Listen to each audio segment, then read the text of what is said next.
बाबा साहब डॉक्टर भीमराव अम्बेडकर जी के जन्मदिन की बहुत बहुत बधाई एवं शुभकामनाएं।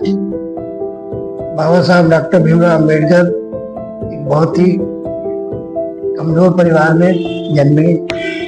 उसके बावजूद विषम परिस्थितियों के बावजूद उन्होंने जो है इतने संघर्ष के बाद देश के लिए सबसे महान ग्रंथ भारत का संविधान लिख कर दिया।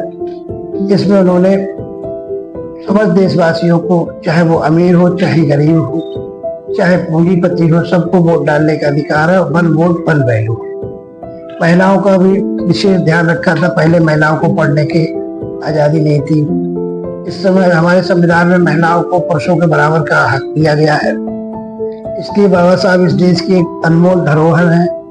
उन्होंने किसी जाति वर्ग का नहीं बल्कि पूरे देश का मान बढ़ाया है। विदेशों में भी जाके उनको, और जो है बाबा साहब को सिंबल ऑफ नॉलेज का जो है ऑफ वर्ल्ड, शताब्दी का जो है उन्हें सिंबल ऑफ नॉलेज, यानी पूरे शताब्दी में 20वीं शताब्दी में उनको सिंबल ऑफ नॉलेज पूरे वर्ल्ड का जो है विश्व ज्ञान नंबर 1 पे दिया गया था।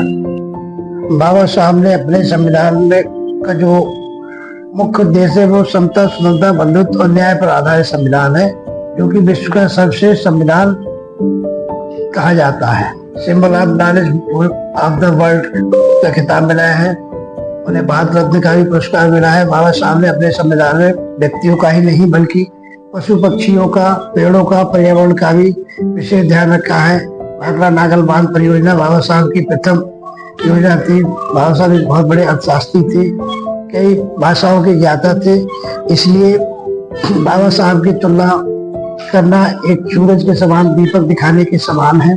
इसलिए मैं पुनः समस्त देशवासियों को बाबा साहब के जन्म की हार्दिक शुभकामनाएं, बधाई देता हूँ। बहुत बहुत धन्यवाद। आप देख रहे हैं बच्चन टाइम्स न्यूज।